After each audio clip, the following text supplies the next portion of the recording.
RRB JE और senior section engineer को लेकर सवाल फिर से बहुत तेज हैं। देखिए, सवाल में यह है कि आरआरबी जेई कब आएगा, सीनियर सेक्शन इंजीनियर की पोस्ट जैसा बताई जा रही है कि आएगी या नहीं। देखिए, आरआरबी एएलपी आ गया है, आपको पता है। आरआरबी टेक्नीशियन भी आउट हो चुका है, हमें यह पता है। इसमें क्या दिख रहा है, आप ध्यान से देखिए।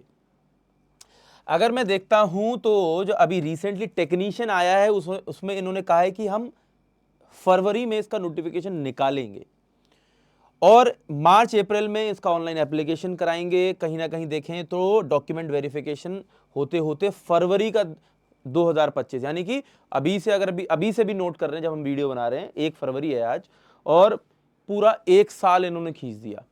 सिमिलरली अगर हम देखेंगे तो शायद एएलपी में भी यही किया है, वहां पे डॉक्यूमेंट वेरिफिकेशन दिसंबर दिया है, नोटिफिकेशन इससे कुछ दिन पहले निकाला था तो कुछ पहले आ गया, ठीक है ना। आरआरबी जेई और सीनियर सेक्शन इंजीनियर का भी अगर हम देखें तो जैसे कि वीडियोस भी आ रही हैं, रेलवे मिनिस्टर ने अपना बयान भी दिया है और उसमें कई सारी चीज़ें, तो उसमें ये डेफिनेटली तो सामने है कि अब जेई की वैकेंसी भी आएगी और सीनियर सेक्शन इंजीनियर की भी आएगी, और इसी तरह से आ जाएगी कि ठीक है, हम आपका नोटिफिकेशन फरवरी में निकाल देंगे और आपका इस डेट को एग्जाम हो जाएगा, डॉक्यूमेंट। लेकिन ये पूरा 1 साल का लंबा प्रोसेस बना देंगे। और आप देखें तो हर नोटिफिकेशन के अंदर लास्ट में यही लिख रहे हैं कि हम वैकेंसी जो एक्सपेक्टेड थी उससे कम इसलिए निकाल रहे हैं ताकि हम 2025 में भी आप लोगों को वैकेंसी निकाल के दे सकें।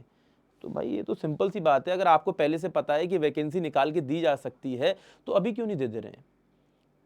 सिंपल सी बात यह है कि एक स्टूडेंट जहां 9,000 बच्चे सेलेक्ट हो सकते थे, ठीक है ना, वहां पे आप 4,000 वैकेंसी निकाल रहे हो, या जहां पर क्या कहते हैं 15,000 वैकेंसी आ सकती थी, आप वहां पे 9,000 निकाल रहे हो, ठीक है ना। सिमिलरली मैंने ये भी कई बार देखा है कमेंट सेक्शन के अंदर कि काफी सारे बच्चे कह रहे हैं कि सर जेई में वैकेंसी बहुत कम आएगी, ठीक है ना, 80 आएगी, 50 आएगी, बहुत ज्यादा 200 आएगी। देखिए, इस पे हम ये कमेंट तो नहीं कर सकते हैं, ठीक है ना। ऑल्दो अभी कई सारे स्टूडेंट्स हैं मेरे आरआरबी जेई में सिलेक्टेड, तो उनसे बातचीत चल रही थी, तो इंटरनली उन्होंने एक नोटिफिकेशन निकाला हुआ है जिसमें कि सारे जोन्स को मिला के कुछ 1300 एंड समथिंग वैकेंसी जो हैं वो हैं। और जो उसकी मैथमेटिक्स है वो इस तरह से होती है कि अगर मान लेते हैं 100 वैकेंसीज हैं तो 25 इंटरनल क्या कहते हैं निकलती हैं, जिसमें कि जो इंटरनल एग्जाम देकर लोग अपने आप को क्या कर सकते हैं, प्रमोट करा सकते हैं, ठीक है ना, एज अ जेई या फिर अपर पोस्ट के लिए, ठीक है ना। तो अगर हम इस तरह से भी देखते हैं तो 1300, अगर मैं 75 की वैल्यू मानकर चलूं तो भाई 75% वैकेंसी, क्योंकि ये 25% है तो 75% वैकेंसी अभी बाकी होगी।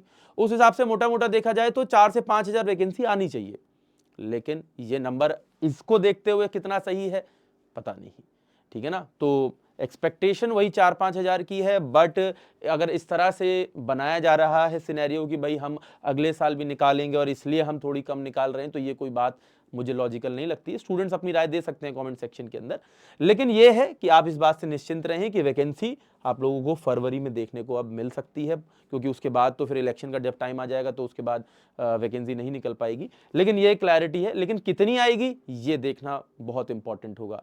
आप अपने अपने हिसाब से बता सकते हैं कि आपको क्या लगता है, या कोई जानकार है, ठीक है ना, वो बता सकता है। ऑल्दो जितनी मेरे को जानकारी अपने स्टूडेंट्स द्वारा जो ऑलरेडी आरआरबी में उनसे मिलती है, उस हिसाब से वैकेंसी जो मिलनी चाहिए वो करीब 4,000 के आसपास मिलनी चाहिए, ठीक है ना। अब इसको शॉर्टलिस्ट करते हुए वो 2,000 कर देंगे इसको, या 2,500 करके निकालेंगे और फिर अगले साल हम निकालेंगे, ऐसे बोल देंगे, तो भाई ये बात लॉजिकल नहीं लगती है। इस पर आगे क्या किया जा सकता है देखते हैं, बट वैकेंसी आएगी।